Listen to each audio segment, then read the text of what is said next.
Previous video में guys हमने chapter 12 electricity का इंट्रोडक्शन कर लिया था। आज हम इसके बारे में और पढ़ेंगे। देखिए, आज हम पढ़ेंगे इलेक्ट्रिक करंट के बारे में कि इलेक्ट्रिक करंट क्या होता है।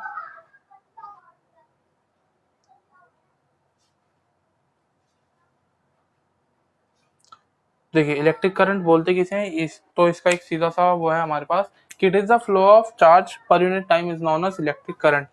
मतलब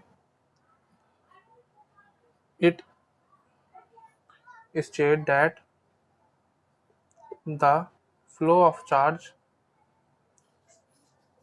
या फिर the rate of flow of charge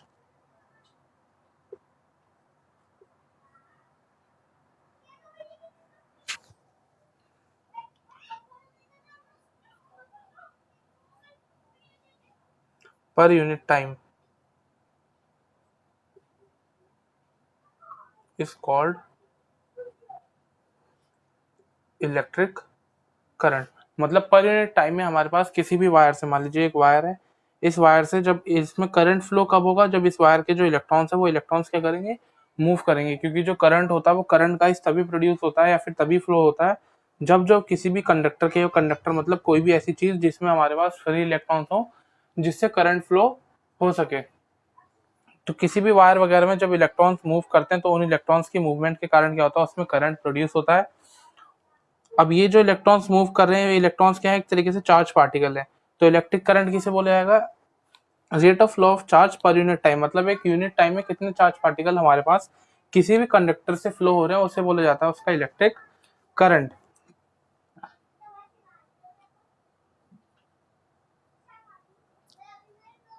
electric current is equal to क्या हो जाएगा हमारे पास, चार्ज अपॉन में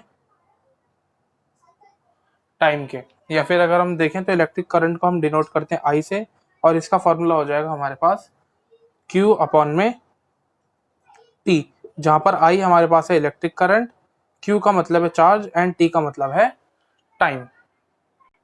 और इसकी जो एसआई यूनिट होती है गाइस, वो एसआई यूनिट होती है हमारे पास एम्पियर।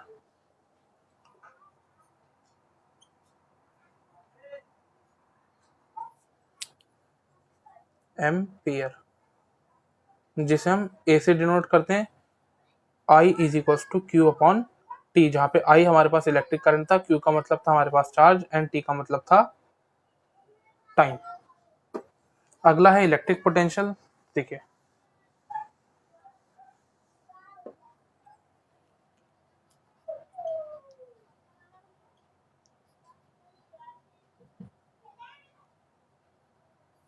इलेक्ट्रिक पोटेंशियल में बता रहा है, it is defined as the work done in a it is defined as work done moving a charge particle from infinite to a given point. मतलब किसी भी इनफाइनाइट पॉइंट से, मान लीजिए हमारे पास एक ये पॉइंट है, इस पॉइंट पे कोई एक चार्ज पार्टिकल रखा हुआ था क्यू, तो हम इस इनफाइनाइट पॉइंट से, मान लीजिए हम इस चार्ज पार्टिकल को इस पॉइंट ए तक मूव कर लाए हैं, तो यहाँ से यहाँ तक लाने में जो भी वर्क डन हमने करा होगा उसी वर्क डन को हम क्या बोलेंगे, इलेक्ट्रिक पोटेंशियल।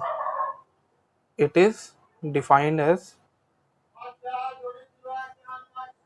देखिएगा इस कह रहा है, it is defined as the work done in moving a charge particle from infinite point to a given point. मतलब मान लीजिए इस इनफाइनाइट पॉइंट पर, इस एक पर्टिकुलर पॉइंट पे मान लीजिए हमारे पास एक चार्ज पार्टिकल रखा हुआ था क्यू, तो इसे इनफाइनाइट पॉइंट से यहाँ पर एक गिवन पॉइंट पे मान लीजिए इस पॉइंट तक लाने में जो भी हमने वर्क डन करा होगा, इस इनफाइनाइट पॉइंट से इस पॉइंट ए पर लाने में हमने इस क्यू वाले चार्ज पार्टिकल पर जो भी वर्क डन करा होगा, उस वर्क डन को हम क्या बोलेंगे, उसका इलेक्ट्रिक पोटेंशियल।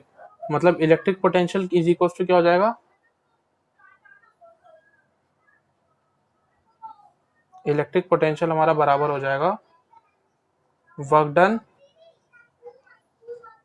अपॉन में चार्ज। अगला है हमारे पास पोटेंशियल डिफरेंस की, जो पोटेंशियल डिफरेंस होता है वो क्या होता है। तो देखिए, ये भी सेम, ये भी लगभग ऐसा ही है जैसे हमारे पास इलेक्ट्रिक पोटेंशियल था। पोटेंशियल डिफरेंस, तो पोटेंशियल डिफरेंस की अगर हम बात करें तो पोटेंशियल डिफरेंस में बता रहा है, देखिए पोटेंशियल डिफरेंस में बता रहा है, it is defined as the work done in a moving charge particle from one given point to another given point. Electric potential में क्या होता था, एक इनफाइनाइट पॉइंट से एक चार्ज पार्टिकल को हम एक गिवन पॉइंट पर लाते थे, किसी भी पॉइंट ए पर। लेकिन पोटेंशियल डिफरेंस में क्या होगा, हमारे पास दोनों पॉइंट गिवन होंगे। मतलब मान लीजिए जो ये हमारा चार्ज पार्टिकल है Q, ये रखा हुआ है इस पॉइंट A पर, तो इस पॉइंट A से हम इसे B तक लेके गए, तो A से B पर लाने में जो भी वर्क डन हमें करना पड़ेगा, उस वर्क डन को हम क्या बोलेंगे, पोटेंशियल डिफरेंस। मतलब एक गिवन पॉइंट से दूसरे गिवन पॉइंट पर जब हम किसी भी चार्ज पार्टिकल को लेके जाते हैं, तो उस पे किए गए वर्क डन को हम क्या बोलते हैं, उसका potential difference. It is defined as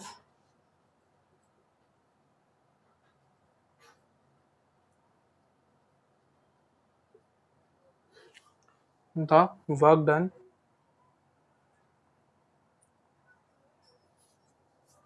in moving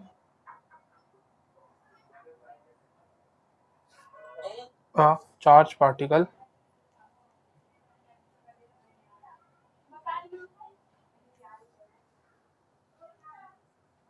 from one given point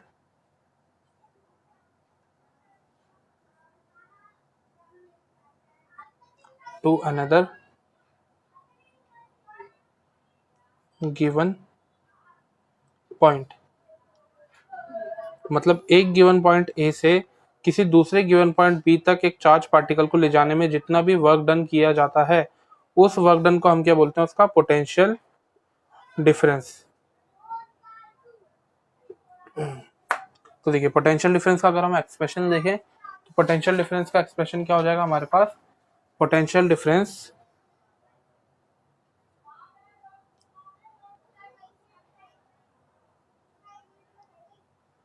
equals to work done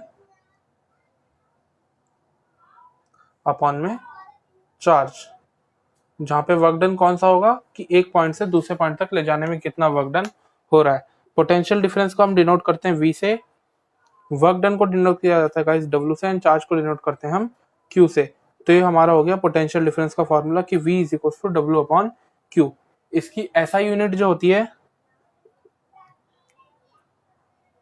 वो SI यूनिट हमारे पास होती है वोल्ट, V। अब इस पे एक छोटा सा क्वेश्चन कर देते हैं। देखिए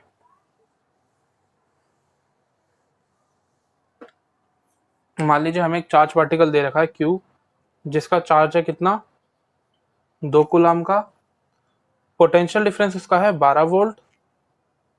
हमें वर्क डन बताना है कि वर्क डन हमें कितना करना पड़ेगा। तो हमने सिंपली इसका फॉर्मूला पढ़ रखा है V is equal to W upon में Q। तो हमें V दे रखा है, वर्क डन हमें निकालना है, Q हमें पता है। तो देखिए V इज इक्वल टू कितना दे रखा है, 12 is equal to W upon में Q की वैल्यू हमें दे रखी है 2। तो यहाँ से वर्क डन हमारे पास निकल के आ जाएगा 24 जूल, या फिर आप इसे सिंपली J भी लिख सकते हैं। अगला है हमारे पास सब्सटेंसेस की। सब्सटेंसेस किस तरीके के होते हैं कि कौन कौन से सब्सटेंसेस है जिनमें से करंट पास आउट होगा, हमने on the basis of current किस में से पास आउट हो रहा है किस में से नहीं हो रहा, उस तरीके से सब्सटेंसेस को डिवाइड कर रखा है। तो सब्सटेंस ऐसे 4 तरीके के होते हैं। देखिए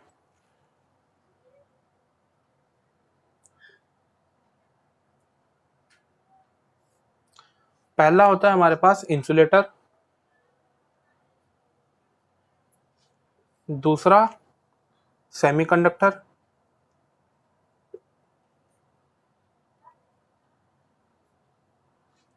तीसरा होता है हमारे पास कंडक्टर,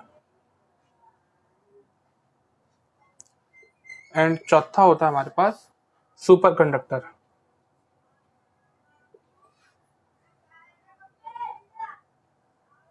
एक एक करके आप सभी को पढ़ लेते हैं कि इंसुलेटर किसे बोला जाता है एंड कंडक्टर किसे बोला जाता है, सेमीकंडक्टर किसे बोला जाता है। सबसे पहले इंसुलेटर की बात करें तो इंसुलेटर में कह रहा है दो substance in which number of free electrons are present so they can no free number of electron are present so they are called insulator। Insulator उन चीजों को बोला जाएगा जिनमें गाइस एक भी हमारे पास जो नंबर ऑफ फ्री इलेक्ट्रॉन्स होंगे, free electrons are not present.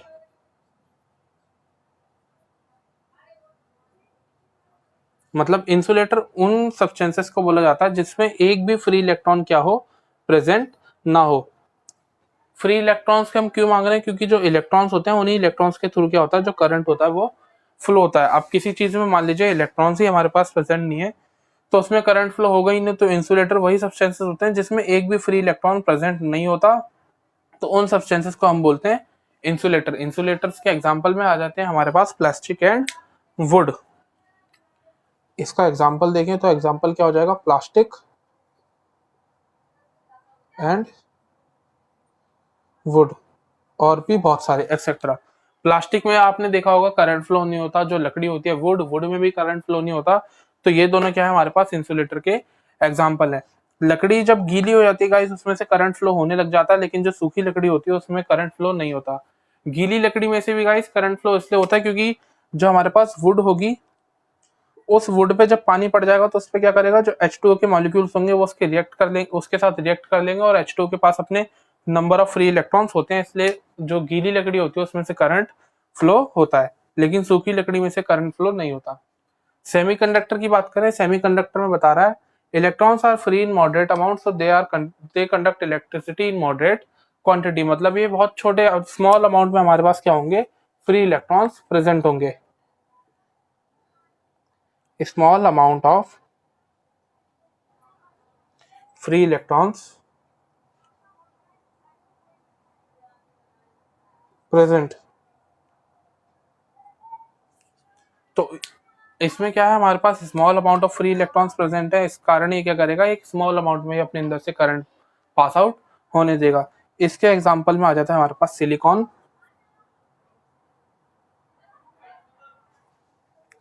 और germanium.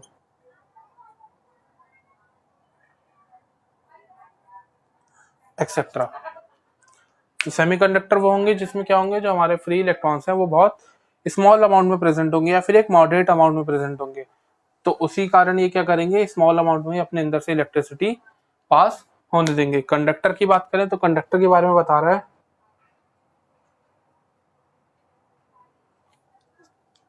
large number of free electrons are present, large number of free electrons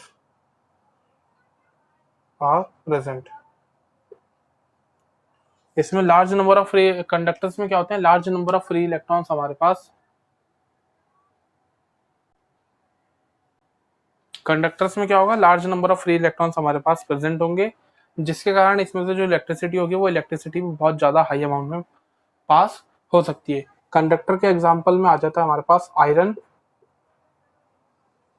and copper etcetera.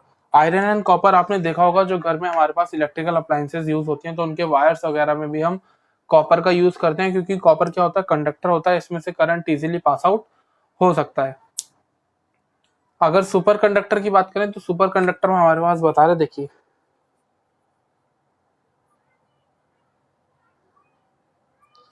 Super conductor क्या होगा, इसके अंदर huge amount of free electrons हमारे पास present होंगे। अगर बहुत ज्यादा अमाउंट में, ह्यूज अमाउंट में हमारे पास huge amount of free electrons, अगर इसके पास huge amount of free electrons है, इसका मतलब ये जो करंट होगा अपने अंदर से वो भी बहुत ज्यादा अमाउंट में पास आउट होने देगा।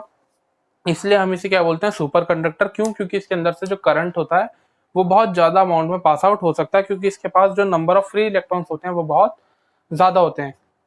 इसका एग्जाम्पल है सुपर कंप्यूटर।